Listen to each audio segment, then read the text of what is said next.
국민 라디오 2014년 12월 23일 오전 10시 서울 서초동 변호사 교육문화관에서 있은 헌법재판소 정당 해산 결정에 대한 긴급 토론회 실황입니다. 국민 라디오가 단독 생중계한 이번 토론회, 사회는 민주사회를 위한 변호사 모임, 조영선 사무총장입니다. 이 파일은 토론 부분입니다. 다음에는 연세대 김정철 교수입니다. 예, 박수 좀 부탁드리겠습니다.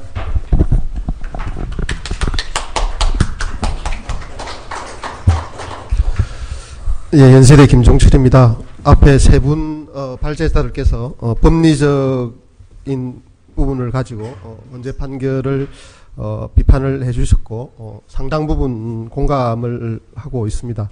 중복되지 않는 범위에서 제 토론을 가름하고자 합니다.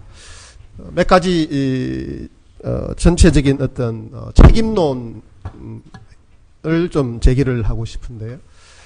이번 결정의 직접적인 주체인 헌법재판소의 어떤 8인 재판관들이 헌재가 인권과 민주주의의 어떤 보루로서 87년 민주화운동의 결과로서 만들어진 그런 역사적 그리고 헌법적 어떤 위상을 제대로 구현하지 못했다는 데 대한 1차적인 책임을 져야 할 것으로 봅니다. 많은 분들이 지금 말씀해 주신 여러 가지 이 법리적 측면에서 그러한데 반복하지 않고요. 다만 저는 여기서 한 가지 더 환기시키고 싶은 것은 사실은 애당초 이 사건 자체가 헌재 가는 게 적합하지 않았다라는 점을 저는 한번 환기시켜 드리고 싶습니다. 무리하게 정부가 정당 해산 청구를 했고 헌재로서는 그 청구를 받은 상황에서 어떤 결정을 하도록 강박을 당했다라는 점이죠. 아쉬운 것은 그 강박에 대해서 의연하게 1인 소수 의견을 낸 힘의수 재판관처럼 합리적으로 헌법 정신을 지키는 결정을 했더라면 좋아할 것이지만 여하튼 그 책임대로 헌재가 져야 하지만 애당초 무리한 제소를 시작한 그 점에 대해서 우리가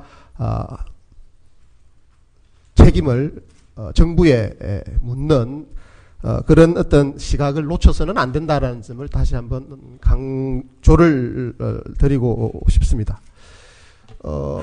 베니스 위원회의 정당 해산 가이드라인에 보면 다른 어떤 기본적 인권보다도 정당의 어떤 중요성을 민주주의에 있어서의 중요성을 강조하면서 제소할 때도 엄격한 실제적 해악과 비례 원칙에 따라서 신중하게 하도록 요구를 하고 있습니다.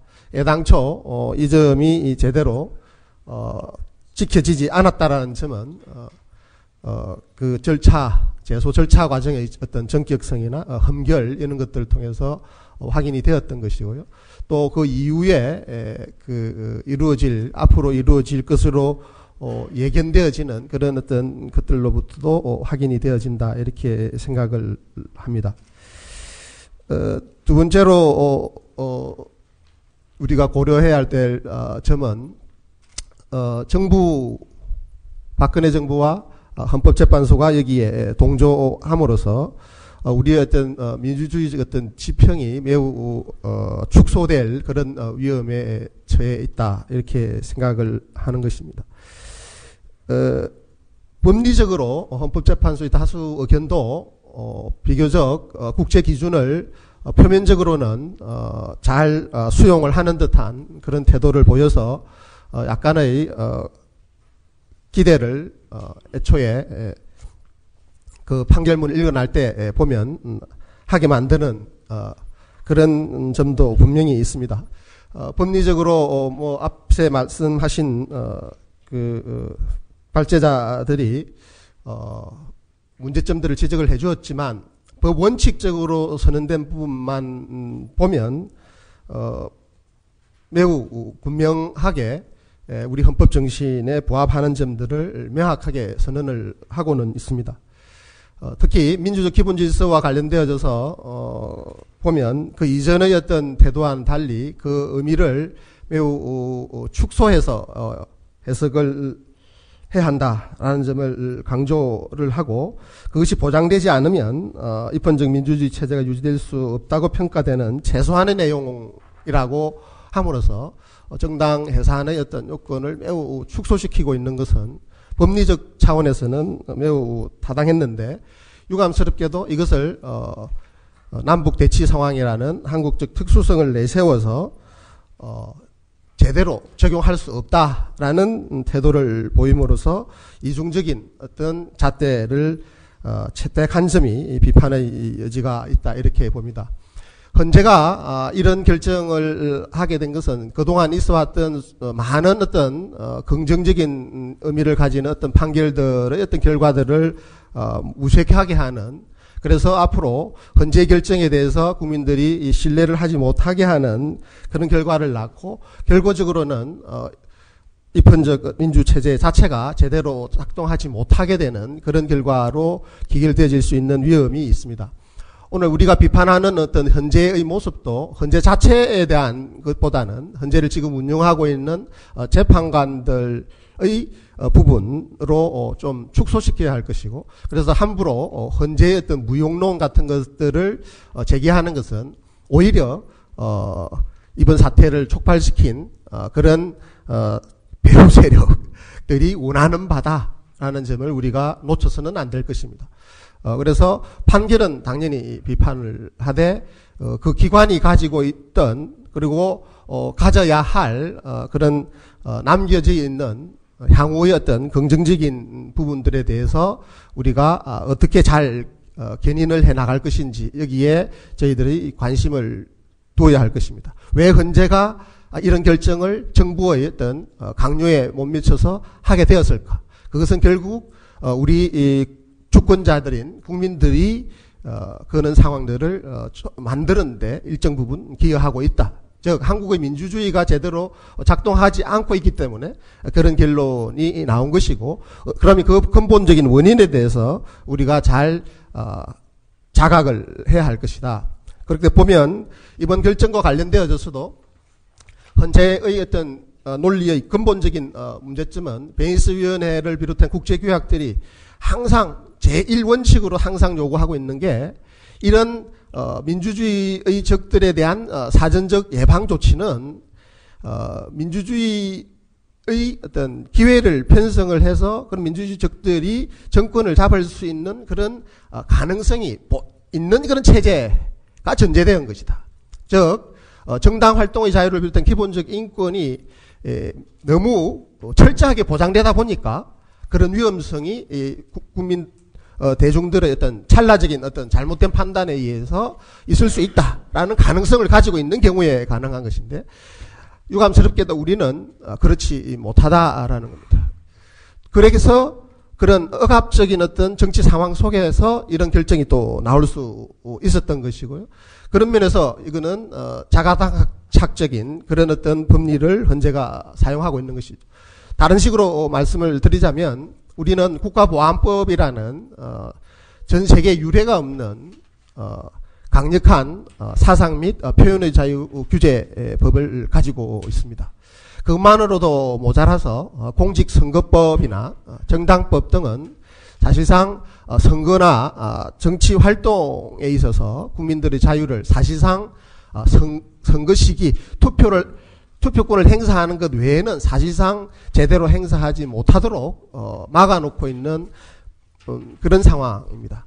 전반적으로 우리가 민주화를 이루었다고 자부를 해왔지만 우리의 정치관계법들의 모습들을 보면 사실은 국민들이 주권들을 실질적으로 행사할 수 없는 매우 정치 억압적인 그런 구조 속에 있다라는 것이죠. 이런 구조 속에서는 헌재가 이야기하는 민주적 기본 질서에 위배되는 활동 자체를 사실상 할 수가 없습니다. 그럼에도 불구하고 그런 위험이 있다라는 이유만으로 이유를 그냥 강변을 해서 정당을 해산하는 결정을 했는데, 그 전제가 없는 즉 방어적 민주주의를 행사해야 될 토대가 아예 없는, 즉 다원적 민주주의가 제대로 작동하고 있지 않는 그런 체제에서 다원적 민주주의가 초래할 수 있는 위험을 가정을 하고 정당 해산을 했다는 점에서 이번 결정이 그 자체로 문제가 있는 것인데, 제가 강조드리고 싶은 바는 그런 상황에 우리가 있다라는 것이죠. 그럼 이런 상황을 되풀이하지 않기 위해서 우리가 무엇을 해야 될 것인가?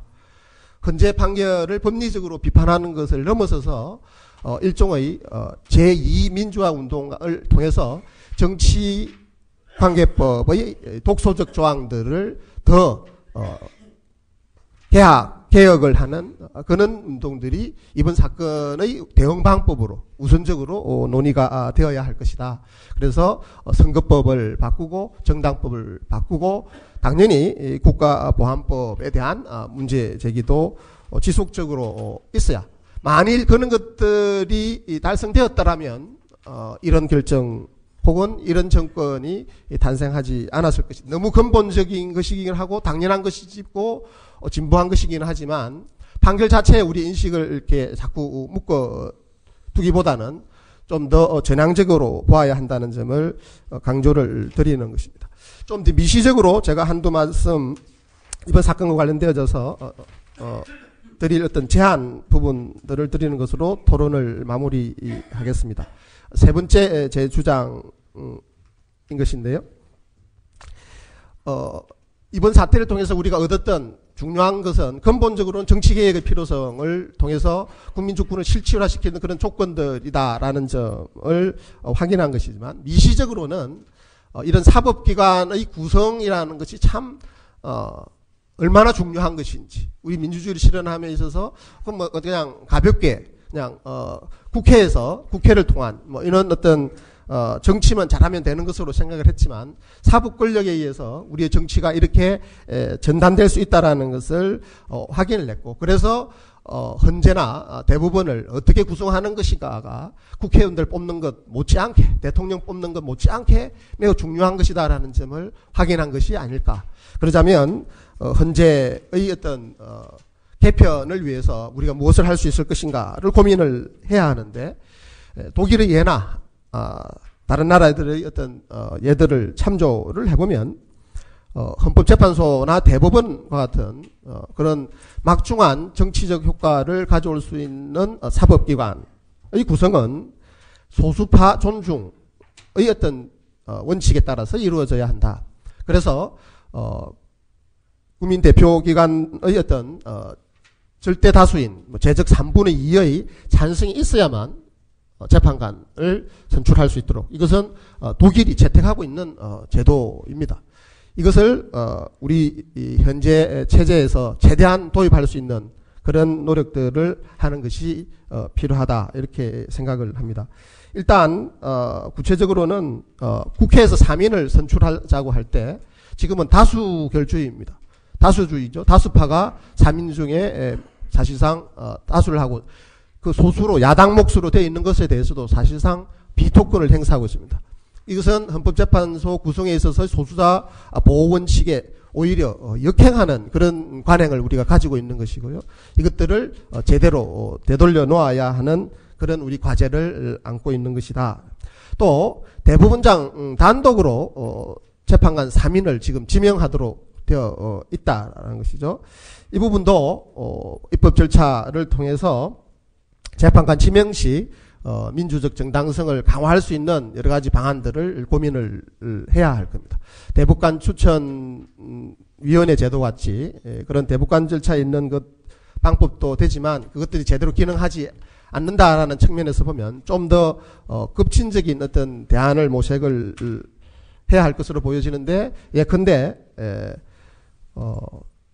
법원 내에 판사회의 같은 것이 있습니다. 이 판사회의를 통해서 헌법재판소 재판관들을 선출한다거나 하는 것들을 생각을 해볼 수 있겠습니다. 이 정도 말씀드리고 기회가 되면 좀 더 추가적으로 말씀을 드리도록 하겠습니다. 감사합니다.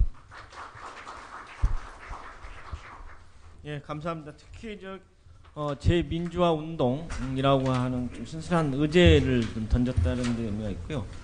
특히 보니까 지금 사실 이번 아마 그 정당 예산 관련해서 가장 큰 하도 중에 하나는 아마 이제 소위 사법기관, 헌법재판소, 대법원의 구성, 또는 절차, 이런 문제에 대한 근본적인 문제 제기가 아닌가 싶습니다. 그렇다고 해서 아까 지적하신 바와 같이 헌법재판소 자체를 무용론까지는 가는 건 적절치 않나라는 뭐 그런 언급도 있었던 것 같습니다.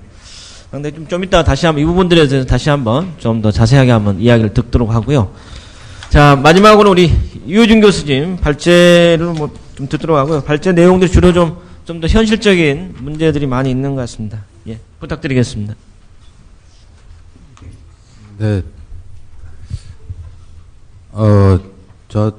저한테 연락이 온 거는 해상 결정 이후에 뭐 예상되는 여러 가지 문제점들을 좀 얘기해 달라. 그런데 사실 굉장히 어려운 얘기죠. 그리고 정당 예산이라고 하는 게 이제 우리나라에서 워낙 초유의 사건이기 때문에 사실 정당 해산 이후에 전개될 사태에 관련해서는 어떤 법적인 기준이나 심지어 법제도 자체도 굉장히 불확실한 그런 상태에 있고 많은 논란이 발생할 수밖에 없는 그런 문제들일 것 같습니다. 뭐 이 자리에서 다 그것을 설명해 드리기는 좀 어려울 것 같고 그냥 제가 토론문을 썼는데요. 이 토론문에서는 뭐 해상 결정에 대한 뭐 저 나름의 논평, 그 다음에 이제 몇 가지 좀 향후 과제와 관련된 이야기로서 우선 국가보안법을 적용해서 처벌하는 문제, 그 다음에 이제 집시법상의 집회 시위를 금지하는 그런 문제, 그리고 내란음모 사건은 어떤 영향을 미칠 것인가 하는 점, 뭐 이런 것들을 간단히 말씀드리고 이제 마지막에 좀 사회운동적인 기획이 필요하다라고 하는 점을 지적하는 것으로 정리를 했습니다. 해상 결정에 대한 비판은 뭐 앞에서 발제하신 세 분께서 아마 굉장히 자세하게 해주셨기 때문에 제가 다시 반복하는 것이 큰 의미는 없을 것 같기는 합니다. 간략하게만 말씀드리면 제가 볼 때 이 헌법재판소가 사용한 논리는 이런 구도를 갖고 있는 것 같아요. 소위 자주파가 통합진보당을 실질적으로 장악하고 있는 주도 세력이다. 그리고 이 주도 세력은 북한식 사회주의 실현을 숨은 목적으로 지향하고 있다. 통합진보당 강령에 언급되어 있는 진보적 민주주의는 이제 그런 사회주의를 실현하기 위한 일종의 혁명론이다. 내란음모 사건 등등 이제 몇 개의 사건들을 언급하고 있는데 그 사건들은 이제 주도 세력이 위와 같은 목적을 갖고 있다는 걸 분명하게 보여주는 이제 그런 행위들이다. 뭐 이런 논리들로 되어 있는 것 같습니다. 뭐 지나치게 간략하게 축약했는지 모르겠습니다만 아무튼 이제 이런 논리에서 통합진보당 주도 세력이 가지고 있는 목표는 헌법재판소에 의하면 뭐 1차적으로는 폭력에 의한 진보적 민주주의 실현, 그 다음에 그것을 기초로 해서 이제 사회주의를 실현하는 거다라고 그렇게 얘기하고 있죠. 그리고 이것이 결국 북한식 사회주의와 이제 사실상 이거는 뭐 같은 것이다라고 하는 것을 쭉 이야기를 하면서 결국 이제 이러한 그 목적과 활동이라고 하는 것이 민주적 기본 질서에 실질적 해악 끼칠 구체적 위험성이 인정된다라고 이야기하고 있습니다. 제가 4개의 명제로 간략하게 정리했는데 이 4개의 명제 자체가 하나하나가 다 제대로 입증되지 않았다라고 하는 거는 뭐 여러분들께서 앞에 발제해서 잘 아실 거라고 생각을 하고요. 제가 볼 때 이제 좀 여러 가지 문제점 중에서도 좀 심각한 거 바로 이제 2가지만 좀 간략하게 지적하고자 했는데 하나는 이제 숨은 목적이라고 하는 논리였던 거죠. 이건 독일 공산당 사건에서도 나온 논증 방식을 그대로 차용한 건데 제가 이 한상희 교수님 발제문 보니까 아주 정확하게 지적을 해놓으셨더라고요.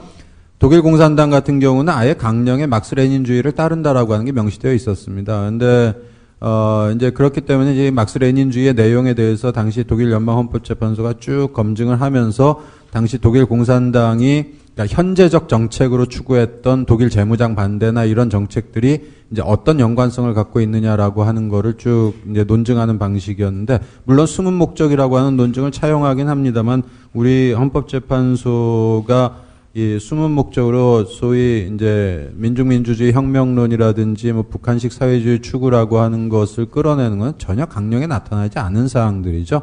그러니까 진보적 민주주의 개념을 그냥 편협되게 왜곡해서 결국 이런 숨은 목적이라고 하는 거를 만들어내고 있는데, 이 숨은 목적이라고 하는 논리가 가지고 있는 문제는 뭐냐면, 이건 독일도 그렇고 우리나라도 그렇고 마찬가지인데요. 숨은 목적으로서 위헌적인 목적이 인정되는 순간 현재 하고 있는 행동이 얼마나 위험하냐는 논증은 아무 의미를 갖지 못합니다.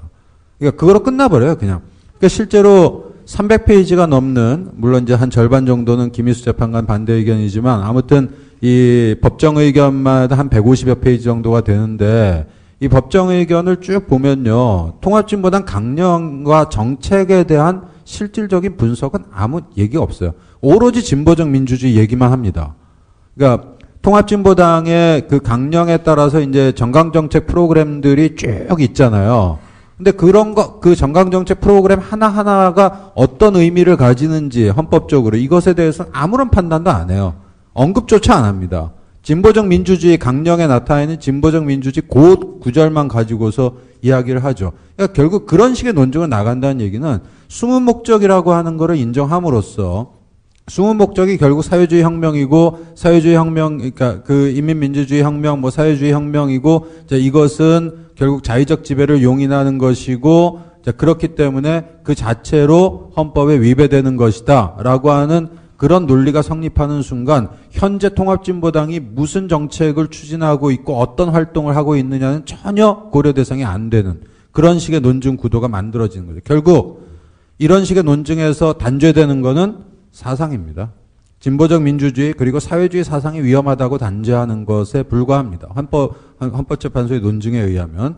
이제 이것이 좀 심각한 문제고요. 두 번째는 민주적 기본 질서에 위배된다라고 하는 것에 실질적 해악을 끼칠 구체적 위험성이다라고 헌법재판소가 정의를 했죠. 이게 굉장히 새로운 개념인데요. 우리 국가보안법에서 쓰고 있는 자유민족 기본 질서를 위태롭게 한다는 정을 알면서라고 하는 요건에 대해서 헌법재판소와 대법원이 쓰고 있는 표현은 실질적 해악을 끼칠 명백한 위험성입니다. 근데 여기서는 구체적 위험성이라고 그랬거든요. 왜 이렇게 바꿨을까? 왜 굳이 명백한 위험성이라고 그동안에 헌법재판소가 국가보안법에 대해서 계속 얘기해왔던 개념을 안 쓰고 굳이 구체적 위험성이라고 하는 개념을 썼을까? 굉장히 좀 의아스럽기도 하고 좀 궁금하기도 한데, 결국 따지고 보면 헌법재판소는 통합진보당 주도 세력이 가지고 있는 정치 사상의 위험성을 해산의 요건으로 포착하고 있는 겁니다. 그러니까 그렇게 하려다 보니까 구체적 위험성이라고 하는 개념은 현실적으로 자유민족 기본 질서에 대해서 어떤 실질적 위험을 야기하느냐, 어떤 급박한 위험을 야기하느냐, 이런 개념으로 구성되는 것이 아니라 그냥 통합진보당 주도 세력에 속하는 사람들, 그 인사들의 발언 속에서 그 사람들이 인민민주주의 혁명, 사회주의 사상이라고 하는 거를 추구하고 있다는 게 구체적으로 드러났다. 이 정도의 의미로만 사용되고 있는 것 같아요. 그러니까 구체적 위험성이라고 하는 말이, 그러니까 쉽게 말하면 이런 헌법재판소의 논증에 의하면 당신들이 추구하고 있는 뭐 진보적 민주주의, 뭐 혁명론, 사회주의 사상이라고 하는 건 그 자체로 위험하고 헌법에 반하는 것인데, 그런데 그것이 결국 통합진보당 인사들의 여러 가지 발언이나 문헌들을 통해서 구체적으로 그게 드러났다. 그러니까 구체적 위험성이 인정되는데 실제 이런 논증으로 가고 있어요. 헌법재판소의 논증을 들여다보면요. 이거는 단지 사회주의 사상을 추구하고 있다라고 하는 것을 일부 사람들이, 그러니까 주도 세력이라고 표현된 사람들이 그런 뭐 혁명론을 추구하고 있다라고 하는 것을 그냥 근거 지우는 사실들에 불과한 것이지, 이것이 현실적인 위험성, 자유민족 기본 질서에 대한 어떤 위험을 야기하느냐에 대해서는 아무런 논증도 사실은 못하고 있는 거죠. 그러니까 이런 식의 논증으로 나가고 있으니까 사실상 앞에서 말씀드린 것처럼 통합진보당 강령에 대해서는 그 강령을 구체화한 프로그램에 대해서는 아무런 언급도 하지 않는 그런 태도를 보이게 된다는 점, 사실 뭐 그렇게 놀라운 것도 아닙니다. 앞에서도 계속 이야기가 나왔을 테지만 베니스 위원회의 기준, 또 오늘날 헌법학계의 일반적인 견해에 의하면은 지금 현재의 순간에 정당의 활동이 민주적 기본 질서에 어떤 실질적 위험을 야기하느냐를 가지고서 판단해야 한다. 위헌 여부는. 그렇게 이야기를 합니다. 그런데 헌법재판소의 논증에 의하면 결국 장기적인 목적을 추구하고 있다는 것이 구체적인 문헌이나 발언을 통해서 드러난 경우에는 결국 위험성이 인정된다라고 하는 식의 논증으로 나아가게 됩니다. 그러니까 이런 식의 논증은 사실상 민주적 기본 질서에 위배된다라고 하는 것에 대해서 오늘날 요건을 엄격히 해야 된다라고 하는 기준에 전혀 부합하지 않는 것이고요. 헌법재판소는 서두에서 정당 해산은 민주주의를 위하여 정당 활동을 자유를 보장하기 위하여 요건이 엄격해야 한다라고 강조를 하고 시작을 합니다. 그러면서 그 엄격한 요건을 위해서 실질적 해악을 끼칠 구체적 위험성을 요건으로 해야 한다라고 설명을 합니다. 그런데 실제로 구체적 위험성이라고 하는 개념이 적용되는 맥락을 보면 전혀 현실적인 위험과 무관한 개념으로 사용되고 있다는 것을 볼 수가 있었던 것 같고요. 제가 볼 때 가장 심각하다고 생각하는 두 가지 문제점을 말씀드린 거고, 잘 아시다시피 지금 고발이 한 3건 정도 들어와 있다라고 하죠. 특히 그 통합진보당 해산 범국민운동본부, 그 고영주라고 하는 양반이 이제 집행위원장인가 대표로 있는 단체라고 합니다. 이 단체에서 통합진보당 당대표 플러스 국회의원 당원 전체를 국가보안법상 반국가단체 가입죄 구성죄로 고발했고, 현재 바로 수사가 시작된다라고 하는 식으로 언론 보도에 나오고 있습니다. 헌법재판소의 해상 결정의 논리를 그대로 따르면 반국가단체 구성죄 아니면 최소한 이적단체 구성죄가 성립하는 거는 불을 보듯 뻔한 그런 상황인 것 같습니다. 제가 3페이지부터 이제 4페이지까지 대법원 판례를 소개해 드렸는데, 범민련 사건에서 4페이지 맨 위에 보면 범민련 사건의 판결문입니다. 이렇게 얘기하죠. 어느 단체가 표면적으로 강령 교약 등의 반국가 단체의 활동을 찬양, 고무, 선전, 동조하는 활동을 목적으로 내걸지 않았더라도 그 단체가 주장하는 내용, 활동 내용, 반국가 단체과의 의사결각 등 연계성 여부 등을 종합해 볼 때 실질적으로 위와 같은 활동을 단체의 목적으로 삼았다면 위험성이 인정된다. 실질적으로 추구하는 목적이 뭐냐에 의해서 판단한다 라고 하는 게 국가보안법을 적용하는 대법원 판례의 기본적인 입장입니다. 조봉암 사건, 진보당 사건에 대한 재심 결정에서도 반국가단체 구성죄를 적용하는 데 있어서 국가별난 목적이라고 하는 걸 판단할 때도 역시 숨은 목적, 실질적 목적, 실질적으로 추구하는 목적이 뭐냐를 가지고 판단해야 한다. 강령에 적혀 있는 게 중요한 게 아니라 실제 추구하는 목적이 뭐냐를 가지고 반국가단체 구성죄, 국가별난 목적을 판단해야 한다라고 얘기를 했습니다.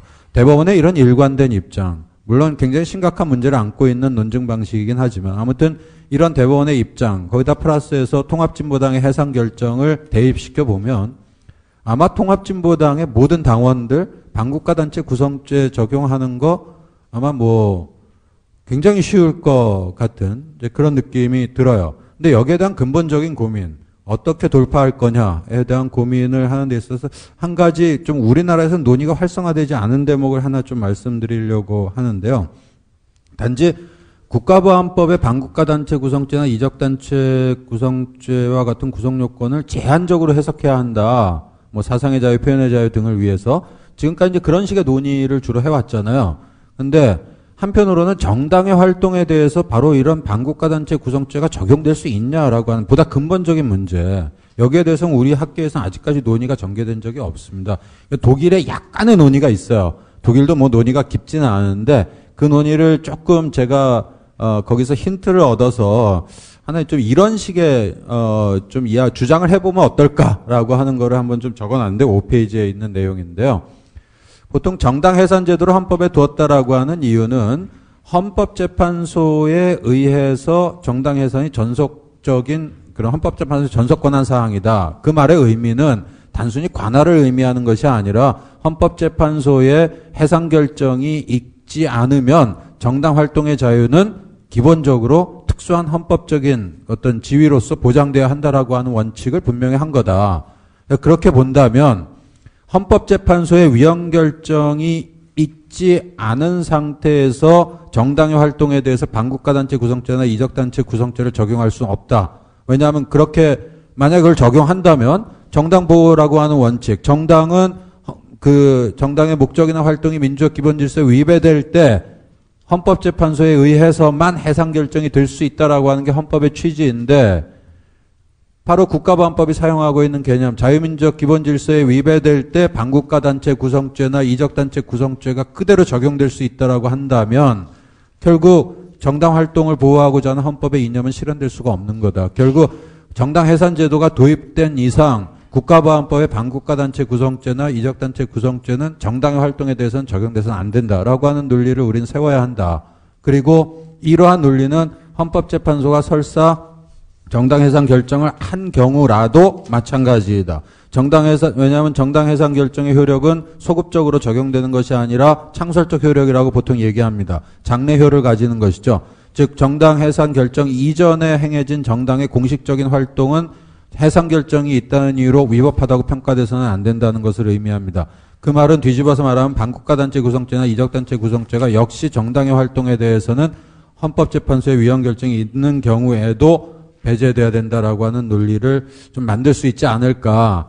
저는 정당 특권이라고 하는 독일식의 개념, 우리나라에서는 잘 사용되지 않는 개념인데 이 정당 특권이 특히 국가안보 법제의 적용과 관련해서 정당의 활동에 대해서 국가안보형법, 우리나라로 치면 이제 국가보안법이죠. 국가보안법의 적용을 제약하는 근거, 정책적인 근거가 될 수 있다라고 하는 논의가 독일에서는 조금 있는 것 같습니다. 그래서 그런 논의들을 좀 참고해서 좀 이런 그러니까 정당의 공식적인 활동이라면 그 공식적인 활동 그 자체를 해상 결정이 있다는 이유로 반국가단체 구성죄에 해당되는 범죄 행위로 평가하는 것은 이게 헌법의 이념과 맞지 않는다라고 하는 논리를 좀 더 만들 필요가 있다. 아직까지는 저는 뭐 이건 이제 굉장히 입론적인 시도에 불과한 것이고 좀 더 정교한 이론적 작업이 앞으로 좀 필요하겠지만 아무튼 이제 그런 논리들을 통해서 뭔가 이 통합진보당의 과거에 정당으로서의 공식적인 활동 자체를 아예 범죄시해서 국가보안법을 적용하려고 하는 행태에 대해서는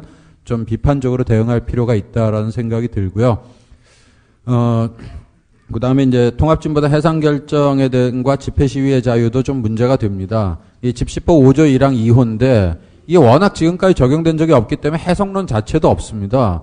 뭐 도대체 해산된 정당의 목적을 달성하기 위한 집회시위라는 게 어느 범위까지인지 하는 것이 사실 지금까지는 뭐 법적으로 전혀 논의가 없었던 상황인데요. 해상 결정이 있던 날, 이제 법무부의 위헌정당 TF를 총괄한 정점식 기획부장이 이런 이야기를 했죠. 위헌정당의 집회 자체는 금지된 집회다. 해산을 규탄하는 집회도 통진당의 이념적 목적을 실현하는 집회라면 불법이라고 볼 수 있다라고 이야기를 했습니다.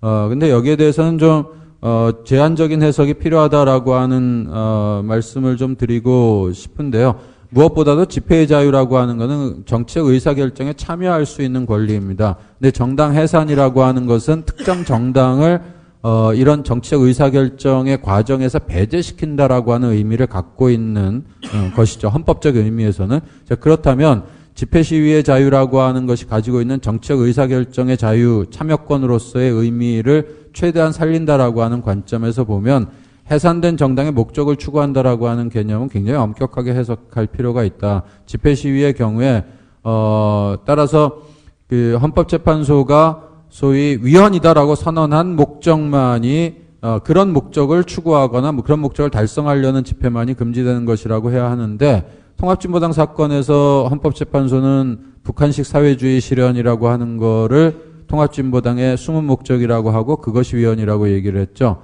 반면에 통합진보당이 내걸었던 추진했던 여러 가지 정책 프로그램들에 대해서는 위헌이라고 한마디도 하지 않았습니다. 따라서 결국 금지되는 집회는 뭐냐 하면 북한식 사회주의를 추구하기 위한 집회는 금지되는 겁니다. 그런데 통합진보당이 그동안에 해왔던 여러 가지 정책적인 활동들, 연방제 통일 방안을 주장한다든지 군사주권의 확보, 전시작전권 뭐 이런 문제들에 대해서 문제제기를 한다든지 하는 이런 것들은 비록 통합진보당의 정치적인 정책적인 그런 사항으로서 추진되었던 것이긴 하지만 통합진보당이 해산 결정을 받은 것이긴 하지만 그럼에도 불구하고 위헌 선언된 정당의 목적을 추구하는 집회 시위 개념에 포함되지 않는다. 이것은 5조 1항 1호에 의해서 금지될 수 없다. 그다음에 두 번째는 통합진보당이 주최하는 집회 시위라고 해서 모두 다 금지되는 것은 아니다라고 하는 점도 좀 분명하게 이야기를 할 필요가 있다. 독일 집시법은요.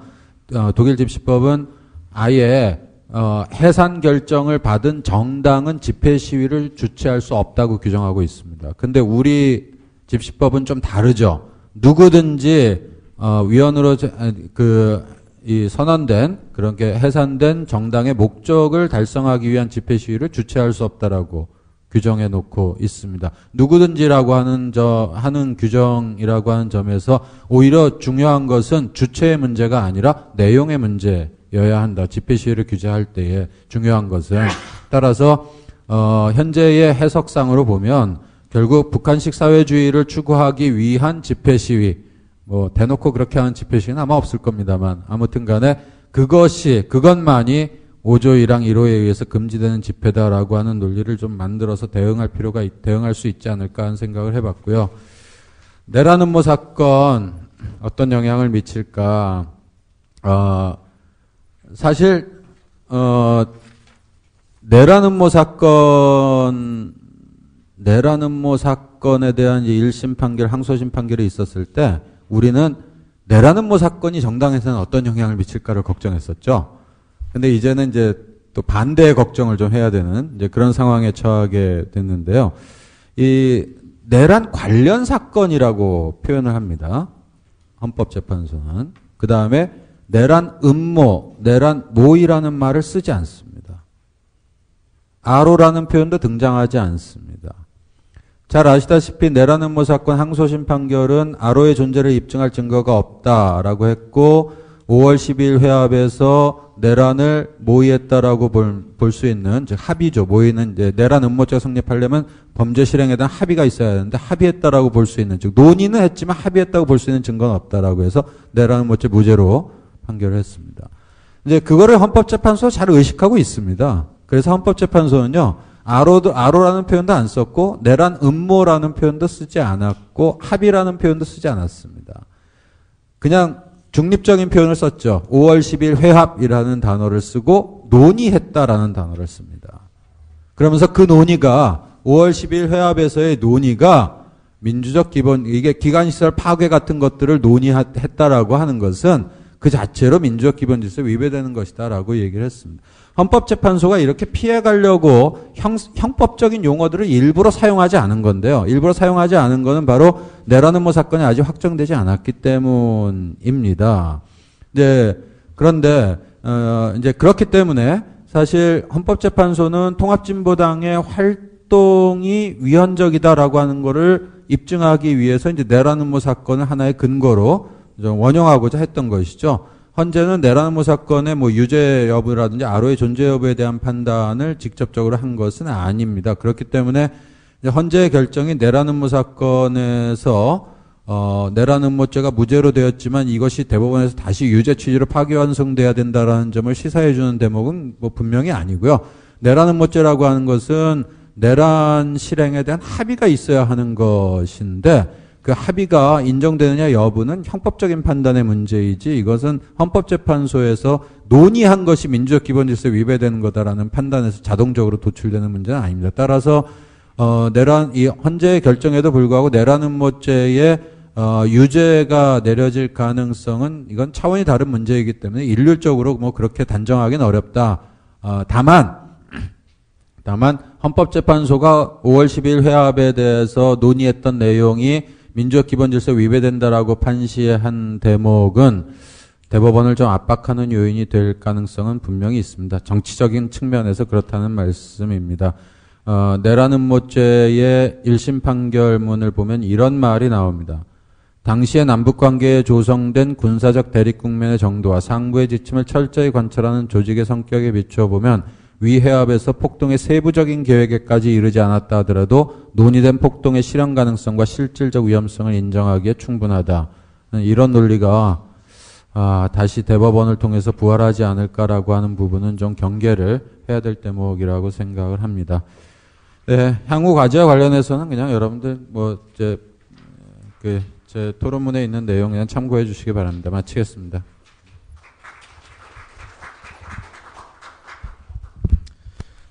긴 시간 이렇게 감사합니다. 마지막 토론까지 마쳤습니다. 그래서 많이 지쳐시겠지만 조금만 한 30분만 마무리를 좀 하도록 하겠습니다. 이제까지 논의한 주제 중에서 약간 좀 빠진 부분들이랄지 좀 더 추가적인 논의가 필요한 부분들을 좀 몇 가지만 제가 한 15분 정도에 쳐서 좀 하고 그 외로 이제 한번 질의응답을 한 20분을 받는 걸로 그렇게 하겠습니다. 지금 여러 가지 앞서 이야기했지만은 이 사건의 348조 맞죠? 예. 이게 걸쳐서 있지만은 절반 이상 약 180여 페이지는 사실 김인수 재판관의 반대 의견이 서술되어 있습니다. 즉 반대 의견보다 소수가 오히려 많은 지면을 살해하고 있다라는 점들이 좀 의아한 부분도 있어서 그리고 일부 듣는 분들은 김인수 재판관의 어떤 그 판결문들을 굉장히 좀 선호하기도 합니다만은 또 다수기에는 다를 수도 있어서 여기서 약간의 좀 김 재판관의 의견을 요약적으로 한번 좀 설명을 좀 듣는 게 필요할 것 같아서 이자 변호사님께서 간략하게 최대한 좀 요지가 뭔지 좀 설명을 했습니다. 김인수 재판관님의 한 140페이지가 180페이지고요. 저는 헌법재판관 9명 중에 민주주의를 이해하는 유일한 재판관이 아닌가 하는 생각이 들고요. 진보적인 것이 아니라 자유민주주의에 대해서 제대로 좀 이해하는 유일한 사람이라는 생각이 듭니다. 거기 보면 이제 정당 해산의 요건의 엄격한 해석 적용 요구는 어떠한 논리적 요구나 비약 또 묵과하지 말 것을 요구하고 있다. 그러면서 퍼즐 맞추기에 대해서 비판을 하고 있습니다. 딱 요지는 이야기하면 퍼즐 조각이란 것은 그 형태가 달리 가공되지 않은 본래의 그대로 단단한 것이어야 하고 해석자의 주관에 의해 깎이고 다듬어진 것은 아니 된다. 이렇게 되고 이렇게 이야기를 했고요. 피청구인의 구성원 중 일부의 지향성 이거를 피청구인 전체의 정견으로 간주돼서는 안 되고 하나를 보면 열을 안다는 성급한 일반의 오류를 보면서는 안 된다. 이러면서 지금 법정 의견 다수 의견을 비판을 하고 있습니다.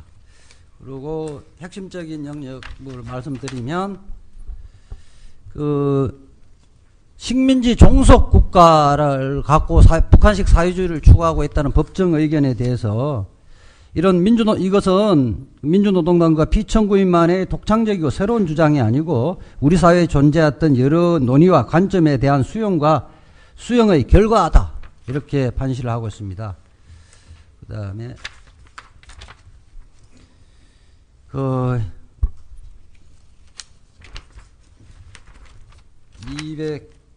225쪽인데요. 그러니까 피청구인의 통합진보당의 진보적 민주주의는 진보적 정치 세력에 의하여 수십 년에 걸쳐 주장되고 형성된 여러 논리들과 정책들을 선택적으로 수용하고 조합한 것이지 이걸 갖고 특정한 집단의 주권을 배제한다거나 기본권을 부인하고 나아가 북한의 적화 통일 전략에 동조하는 내용을 담고 있다고는 도저히 볼 수 없다. 이렇게 판시를 하고 있습니다.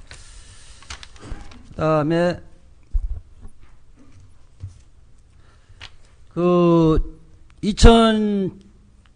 진보적 민주주의 사회 건설의 어떤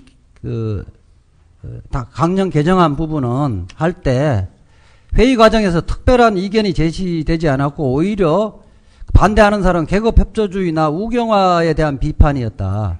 그리고 진보적 민주주의가 또 피청구인 창당 과정에서 진보적 민주주의 관련 내용은 별로 문제가 되지 않았고 지금 통합진보당의 창당의 세 주체의 합의에 따라서 강령이 게재되었다는 점에서 이 부분은 진보적 민주주의가 북한식 사회주의라고 볼 수 없다고 이렇게 판단을 했습니다.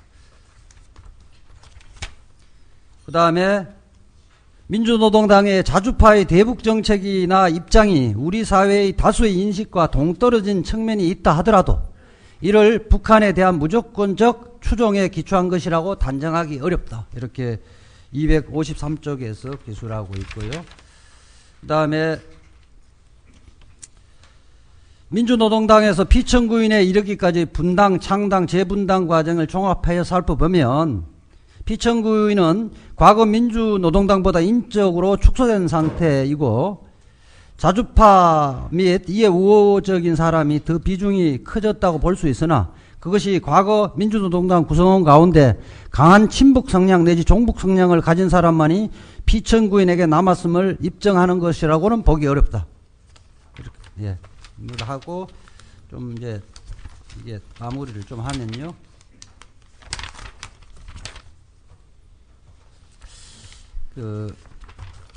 이렇게 이야기했습니다. 강태훈 사건이나 1심의 사건, 왕재산 사건 등 간첩 사건에 의하여 민주노동당이나 피청구인의 의사결정이 영향을 받았거나 북한의 지휘 조정에 영향을 받았다고는 할 수는 없고 그 밖에 피청구인과 북한의 직접적인 연계는 전혀 입증되지 않았다. 이렇게 판단하고 있고요. 마무리로 이 부분을 327쪽인데요.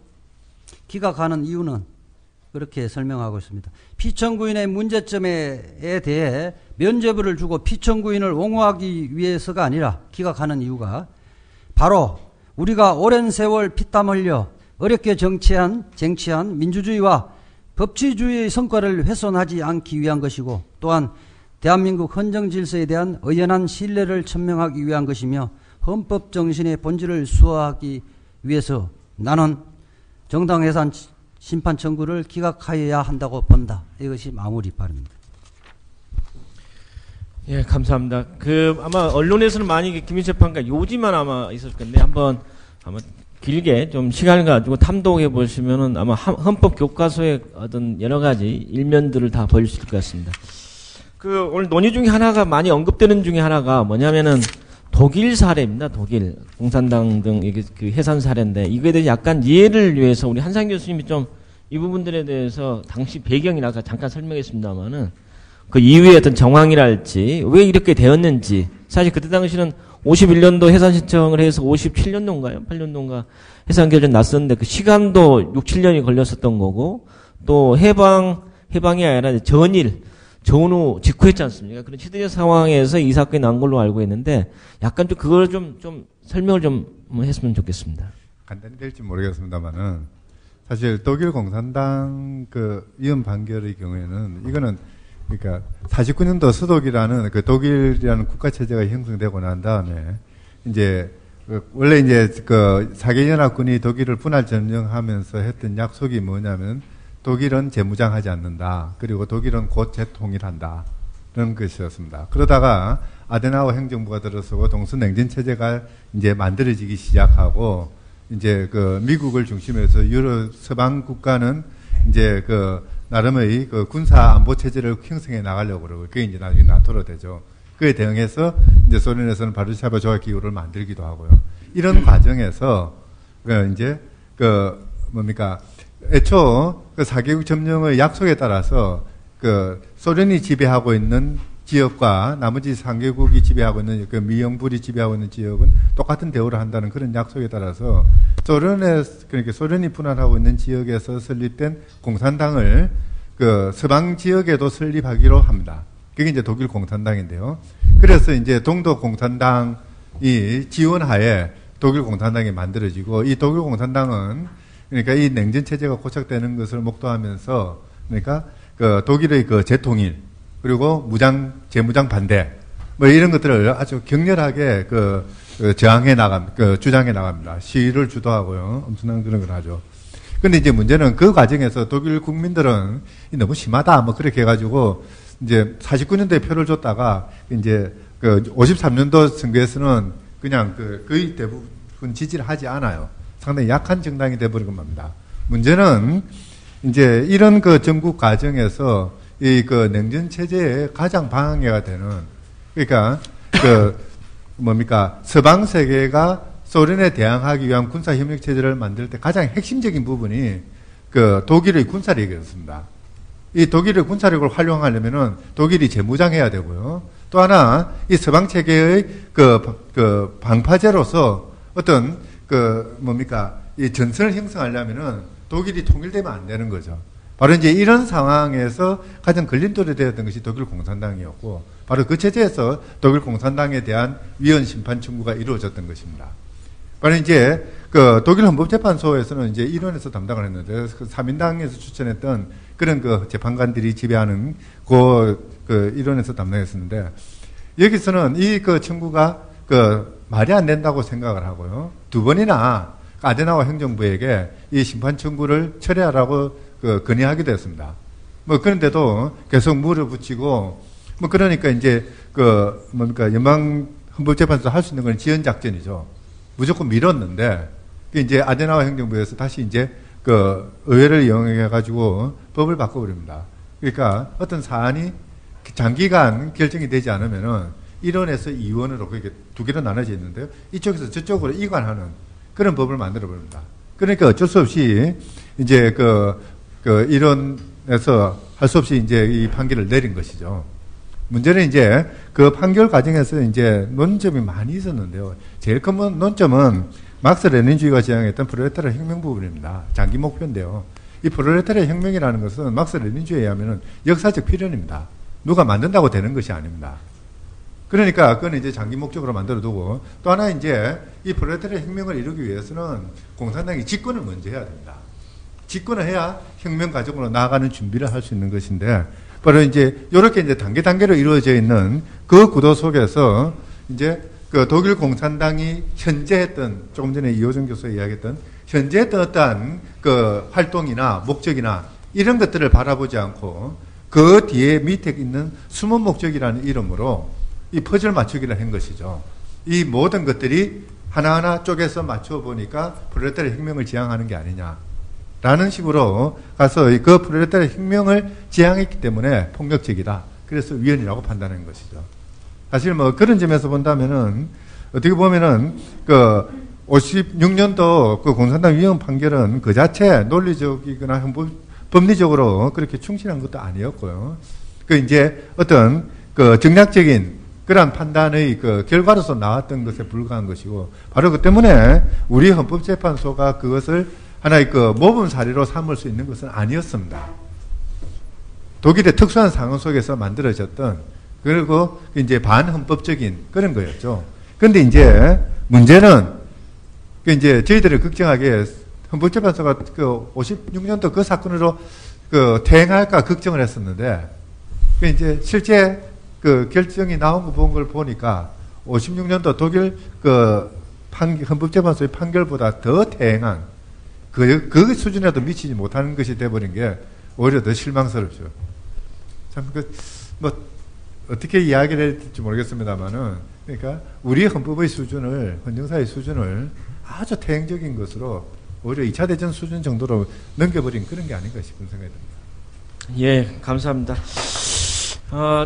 또 한 가지 또 여러 가지가 아마 지금 언론상에서 논의가 많이 되고 있는 게 아마 국회의원 직 상실 문제가 아니고 지역구 비례대표도 있고, 또 지방자치단체에 관련된 지역구 비례대표까지 있는 것 같습니다.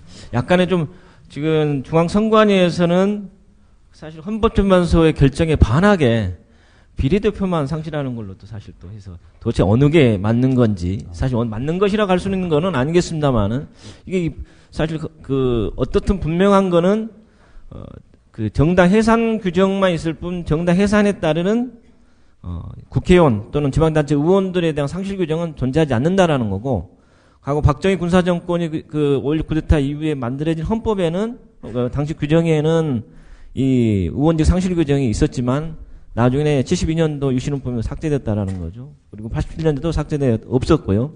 이런 점에서 한번 좀 약간 좀 이 부분들에 대해서 답변하기는 어려울 수도 있습니다. 그 부분 제가 예, 예. 우선 현안이 되고 있는 지방의회 비례대표 6명에 대해서 자격 박탈한 규정 부분을 선관위가 선거법, 공직선거법 192조의 사항을 갖고 이야기를 하는데요. 192조 사항의 입법 취지가 이 A라는 정당의 비례대표 됐다가 B라는 정당으로 가고 이래서 그 부분을 방지하기 위한, 그러니까 철새 정치인을 방지하기 위해서 입법을 도입한 겁니다. 그래서 그 전체적 취지는 뭐냐면 타의적으로 정당이 없어졌거나 쫓겨난 것이 아니라 자의적으로 정당을 바꿀 경우에는 그 자격을 박탈하겠다는 취지예요. 그런데 이걸 왜 선관위에서 이렇게 해석하냐면, 우리 이제 피청구인이 정당 해산할 때 보면 거기에 해산되는 경우에도 유지되도록 돼 있는 거 아니냐. 그래서 국회의원은 자격을 유지하는 거다는 걸 하니까 2014년 1월 7일자 청구인의 정부의 준비서면을 보면 이것은 그 지방의회 의원 같은 경우는 정치 영역이 아닌 행정부적인 영역이기 때문에 아예 대상이 되지 않는다. 그래서 해산되더라도 그 자격이 유지된다. 이것이 또 이제 독일에서 사회주의 제국당의 판결을 하면서도 명시적으로 이야기해요. 지방의회 의원은 그 위원정당하고 무관하게 유지된다고 이야기를 하고 있거든요. 그래서 이것을 반대 해석으로 통해서 국회의원의 자격이 유지된다고 해석해서는 안 된다고 이야기하는데, 중앙선관위는 정부하고 달리 또 반대 해석을 하고 있어요. 이거는 위원정당 해산하고는 아무런 관련이 없는 규정이에요. 그래서 이것은 뭐 100% 권한 없는 기관에 의한, 또 법률 규정에 의한 의하지 않은 행정처분이니까 당연 무효이고요. 그 다음에 정당 해산 제도는 우리 그 사회자님께서 말씀하셨듯이 87년 헌법을 만들면서 종전에 있던 부분을 없애버렸던 겁니다. 그래서 헌법의 개정권자, 즉 국민의 입장은 정당을 해산하더라도 국회의원 자격을 박탈해서는 안 된다는 겁니다. 그래서 헌법재판소법에서도 하위 법률에서도 규정을 안 해놓고 있는 거죠. 그래서 이 이야기는 법리적으로도 가능한 게요. 사실은 헌법재판관들은 간접적으로 민주적 정당성이 있는 기관이죠. 국회나 뭐 대통령 등에 추천해서 임명되는 건데, 국회의원은 직접적으로 국민들의 대표기관입니다. 그래서 간접적 대표성이 있는 기관이 직접적 대표성이 있는 기관을 자격을 박탈하는 것도 문제가 있는 거고요. 또 우리 헌법의 개정의 취지, 그 다음에 개별 명문 규정이 없다는 그 점에 비춰봤을 때 헌법재판소의 이번 결정은 월권이고 위헌위법적인 결정이다. 저는 이렇게 보고 있습니다. 예, 아까 우리 김 교수 마무리 못한 부분이 있어서 잠깐 더 여쭙겠습니다. 사실 이번에 헌법재판소 결정을 앞두고서 아마 상당수 법조인들은 논리적으로는 이것은 기각이지만 헌법재판소 구성에 의하면은 인용이 나올 것이다라고 하는 대체적인 의견들이 있었습니다. 다만 여기에서 6대3으로 가냐, 7대1로 가느냐, 8대1로 가느냐라고 하는 그 숫자 게임만 사실 있었었습니다. 물론 이거 몇몇 사람들의 이야기일 수도 있겠습니다만은, 그러나 결론은 8대1이라고 하는 상당히 조금 이례적인, 언론에서 상당히 이례적이었고, 또 사실 이 부분들은 제가 개인적으로 아는 분들이라면 전날 국정원 관계자들이 이미 알고 있었다고 그러더라고요. 상당히 좀 이례적인 부분도 있고, 또 중앙일보에서 여론조사 결과에 물론 표본 추출의 문제는 있습니다. 64% 뭐 이렇게 찬성이 나왔습니다만은, 그렇다면 64%라면 6대3은 돼야 되지 않느냐, 최소한. 이런 문제의식들이 있을 수 있는데, 이러한 지금 최근에 여기 헌법재판소만의 문제가 아니라 사법부의 또 보수화 문제도 상당 부분 있거든요. 쌍차 판결을 비롯해서 과거사 관련해서 시효 문제랄지, 또 민주화 보상법 관련 문제랄지, 여러 가지 부분에서 상당히 좀, 과거로의 회기 또는, 많은 부분들 반동적인 판결까지 가고 있는데요. 이런 부분들에 대해서 한번 우리 김윤 교수님, 요즘 사법부, 헌법재판소를 비롯한 대법원의 어떤 보수화 내지는 이런 것의 문제점이 어디에 있는 건지, 개선 방안이 없는지, 이런 부분에 대해서 한번 좀 언론적인 차원이겠습니다만 한 말씀을 좀 듣도록 하겠습니다.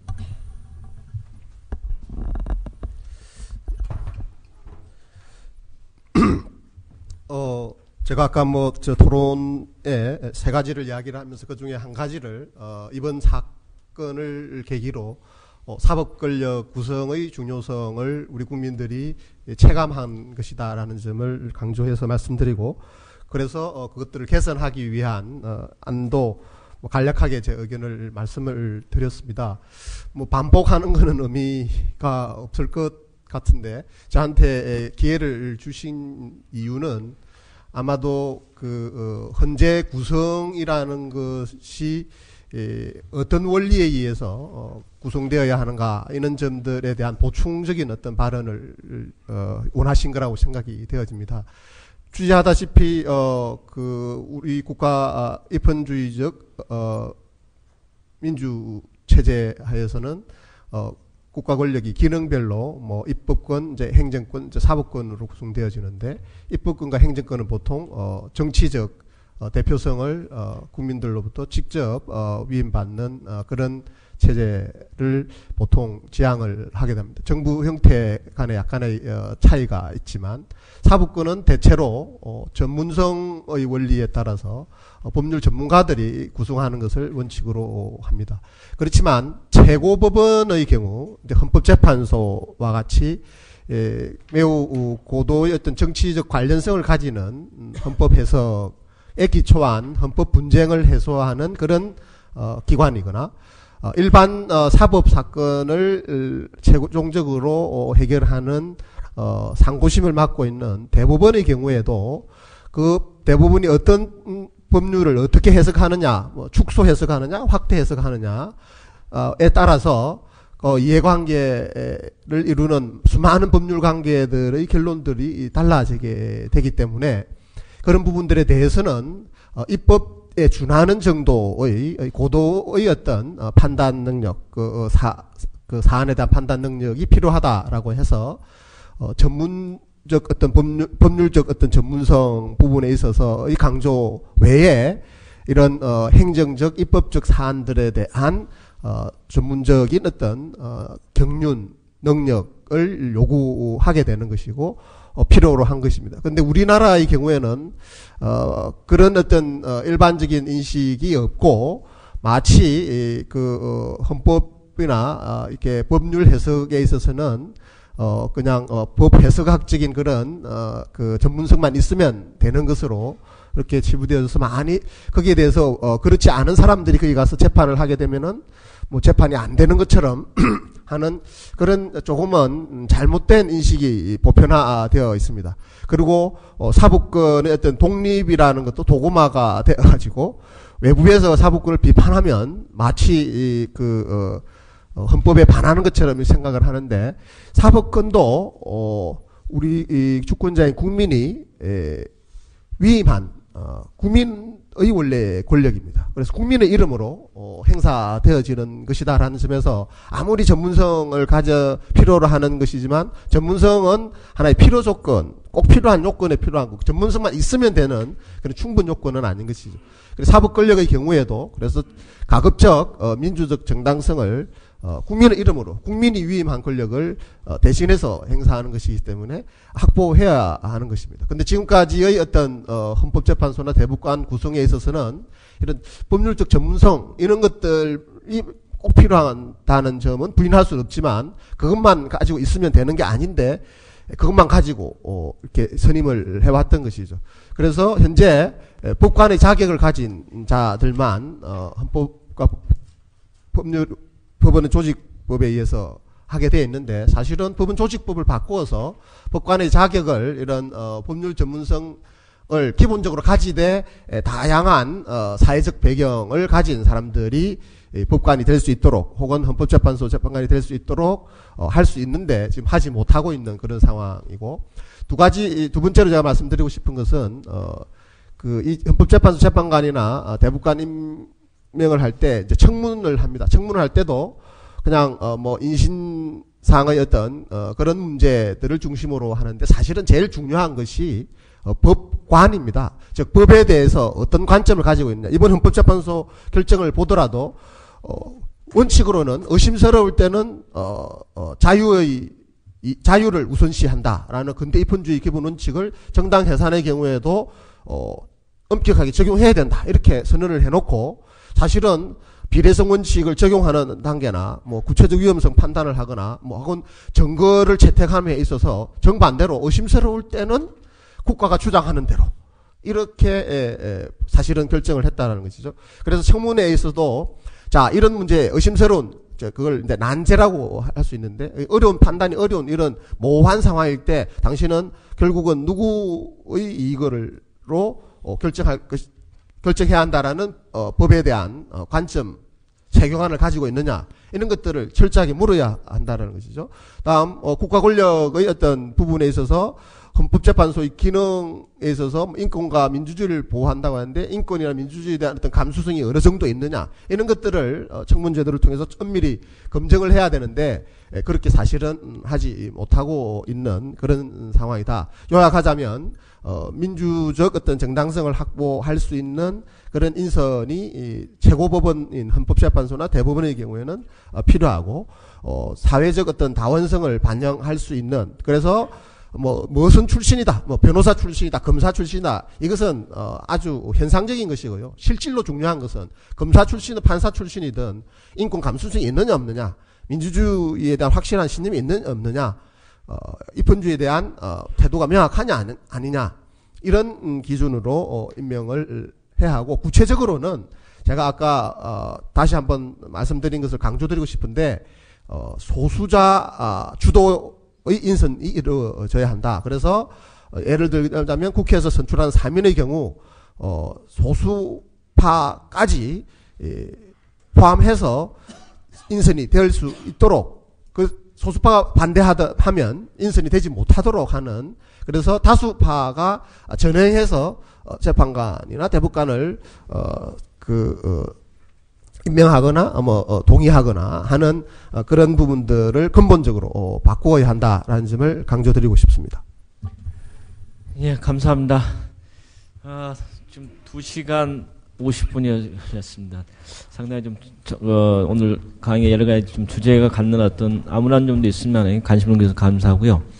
이제는 좀 청중 쪽에서 한번 좀 혹시 여기서 답변이 이렇게 명쾌하게 되지는 않겠습니다만은 궁금하신 점이랄지 좀 이런 문제 제기가 좀 아니지 않느냐랄지 이런 데 있으시면은 몇 분 한번 듣고 여기 발제자나 토론자가 답변을 하는 걸로 그렇게 하겠습니다. 예, 말씀해 주시죠. 예. 예, 제가 이런 생각이 들었어요. 이스라엘 같은 경우는 우리나라보다 훨씬 더 위험해요.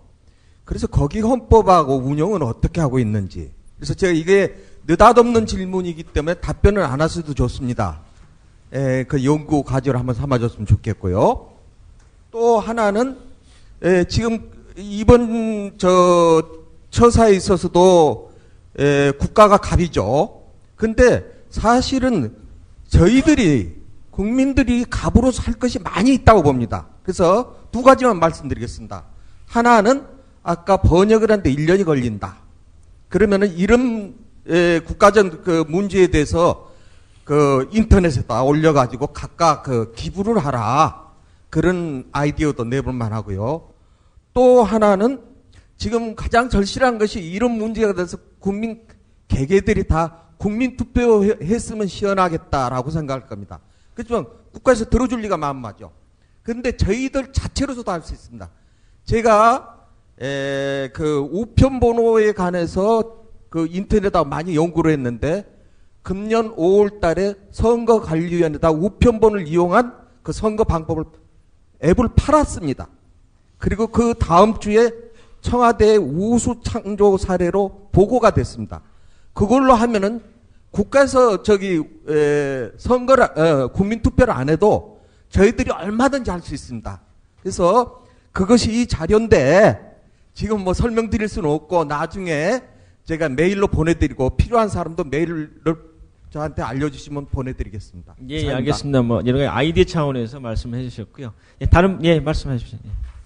헌법에 가장 충실한 정당이 뭐냐? 우리 헌법 전문이 민주적 기본 질서를 지금 오랜 민주화 투쟁을 통해서 구현하는 것은 자주, 민주, 통일 이게 헌법 전문에 명시된 문안이면서 헌법을 관통하는 기본 정신이란 말이죠. 그러면 발전하는 민주주의를 구체적으로 구현하는 법치주의, 정당정치, 여회주의에 가장 충실한 정당이 뭐냐? 여러 가지 해석했지만 진보당의 관점은 맞죠. 당은 진보당이 가장 충실했고 역으로 가장 충실하지 못한 것이 새누리당이다.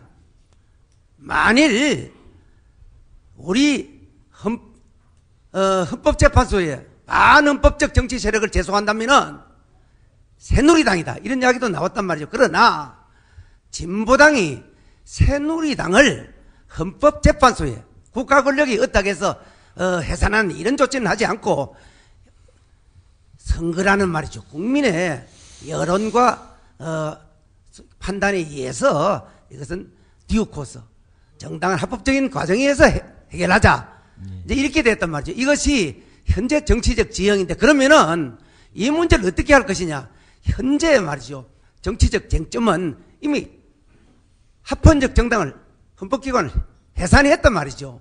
그러면 여기서 많은 법률적 해석이 있지만 지금 국민은 엄혹한 헌법의 실종의 말이죠. 마지막 헌법을 수호할 수 있는 국민 헌법 정신의 저항권을 어떻게 여기에 관련시킬 것이냐 하는 이런 법률적 정치적 엄혹한 과정이 단계단 말이죠. 그래서 오늘 이 심포지엄의 주체가 주로 법의 정의를 실현하는 이런 유관 조직과 단체로 되어 있지만은 이 총체적이고 핵심적 문제는 이것이 한국 민주주의의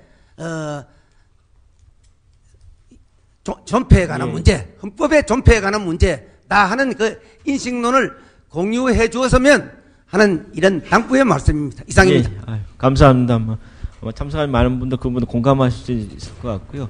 되도록이면 오늘 논의 과정과 논의의 내용과 관련해서 좀 말씀. 예, 말씀해 주십시오. 예, 이번 판결이 표현의 자유나 사상의 자유를 굉장히 위축시킬 수 있는 그런 판결이라고 보여지는데 이 판결이 어떤 선례로 남아서 앞으로의 법적 판단에 어떤 영향이나 변화를 가져올 수 있게 될지 여쭤보고 싶었고요. 그리고 만약 법적 판단에 변화가 오고 영향을 미치게 된다면은 그 변화가 향후 한국 사회 이념 사상적인 활동에 어떤 영향을 미치게 될지 또 현실 정치에는 어떻게 작용하게 될지를 좀 여쭤보고 싶었습니다. 예, 그 부분들은 어떻게 제가 좀 할까요? 예.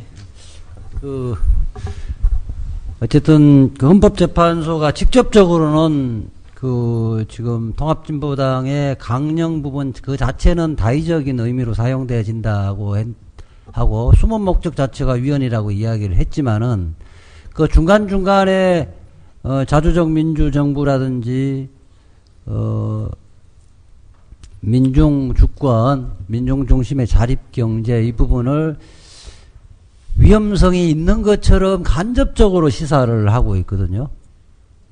그래서 이 부분은 공안기관에 따라서 경우에 따라서 그 사람들의 평소에 처신에 따라서 이런 주장을 하면 위헌으로 매도되질 가능성이 있는데 이 부분은 결국은 우리 해방 이후에 진보운동과 진보적 단체가 가져왔던 가치 이런 부분을 송두리째 부정하는 것이라고 저는 생각 들거든요. 그렇기 때문에 하여튼 자기 검열을 표현하는 자의 자기 검열을 좀 강요하는 이런 분위기가 당분간 좀 지속되지 않을까 심려 우려스럽습니다. 예를 들어서 그 수구적인 사회단체들, 의회나 이런 쪽에서 그동안 주장했던 것의 어떻게 보면은 상징적 정당성을 획득하는 계기가 되는 거죠. 그래서 앞으로 비중개직의 문제라든지 의료의 문제라든지 여러 가지 어떤 억압받는 사람의 이야기를 할 때마다 그들은 종북 좌파 이런 이야기들을 하면서 그 말을 막으려고 할 것입니다. 그리고 그런 준동이죠. 그 준동의 근거로서 이 판결을 들을 가능성이 많죠. 어떻게 보면 우리 사회가 그러니까 어떤 의견의 다양성이나 사상의 다양성을 보장하는 그런 체제가 아니라 그것이 없어져 버리고 그냥 획일적인 그런 생각들만 지배하는 이런 사회로 나아갈 가능성이 많아지는 거죠. 또 이 부분에 보충성 이호준 교수님 보충적으로 말씀을 하신 게 없습니까?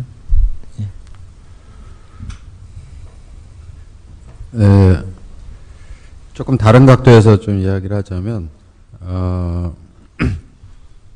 우리나라는 이 정당 해산된 이후에 대체정당 내지 대체조직의 활동과 관련돼서는 법적인 장치들이 법제도가 거의 없습니다.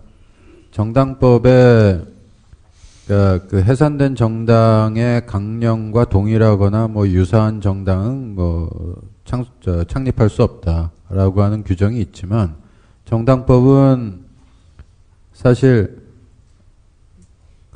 등록 신고제거든요. 근데 선관위는 정당 창립 그 신고를 받으면 거기에 대해 실질적인 심사를 하는 것이 아니라 형식적인 그 등록 신청 요건만 구비되어 있으면 다 등록 신청을 받아야 할 의무가 있습니다. 대체 정당인지 여부에 대한 판단의 문제가 앞으로 굉장히 중요한 우리 이제 어쨌든 진보 정당을 다시 건설하자라고 하는 논의가 나올 수밖에 없는 상황에서 이 대체 정당의 판단 문제는 또다시 헌법재판소로 갈 가능성이 굉장히 큰 상태이고 이것이 뭐 우리 사회가 앞으로 몇 차례 겪어야 될 내홍일 수도 있을 것 같은 이제 그런 생각이 듭니다. 다른 한편으로는 그 심재철 의원이 작년에 범죄단체 해산에 관한 법률을 발의해서 국회에 현재 계류 중인 게 있습니다. 그 취지는 국가보안법상 반국가단체 내지 이적단체로 인정된 단체에 대해서는 이제 안행부 장관이 해산 명령을 할 수 있도록 하는 이제 그런 내용을 담고 있습니다. 정당 해산이 헌법재판소에 의해서 이루어지는 것이라면 이 심재철 의원이 발의한 범죄단체 해산법은 정부에 의해서 단체를 강제 해산시키는 그런 제도인 것이죠. 사실 독일에는 이 제도가 있습니다. 우리나라는 아직 이런 제도가 도입되어 있지 않은 상태에 있는데 이제 결국 대체정당 내지는 대체조직 문제와 관련해서 이런 범죄단체 내지는 대체조직으로 인정되는 단체를 해산시키는 법률을 만들자라고 하는 논의가 새누리당이나 이제 보수단체 쪽에서 제기될 가능성이 앞으로 굉장히 높고요. 이제 또 독일 같은 경우에는 대체정당이나 대체조직을 추진하는 활동 자체가 형법에 위반되는 범죄 행위입니다. 독일은 굉장히 치밀한 나라입니다. 1951년도에 연방헌법재판소에 공산당에 대한 위헌결정을 신청하면서 동시에 독일 정부는 이 위헌결정의 선고에 대비해서 이 대체정당을 무력화시키기 위한 법제도적인 장치들을 완벽하게 만들어갑니다.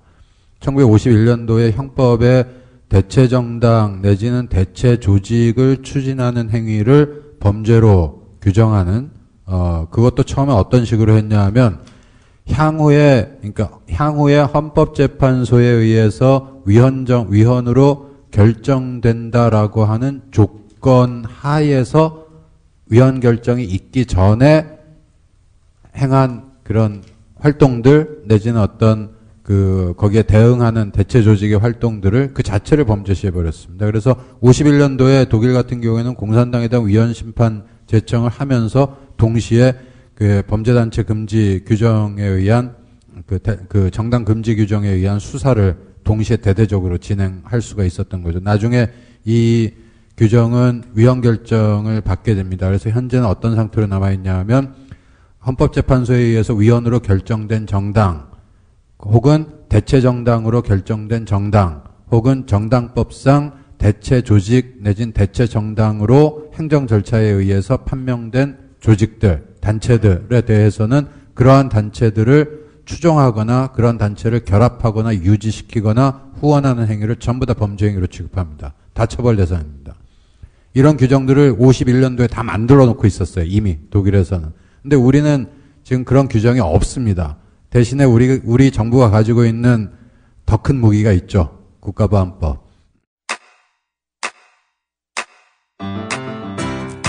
국민라디오 지지하는 4가지 방법 아시나요? 다운로드하기, 별점 주기, 댓글 달기, 구독하기. 국민라디오를 보다 많은 이들에게 전할 수 있는 가장 손쉬운 방법. 다운로드하기, 별점 주기, 댓글 달기, 구독하기. 잊지 마세요. 다운로드하기, 별점 주기, 댓글 달기, 구독하기.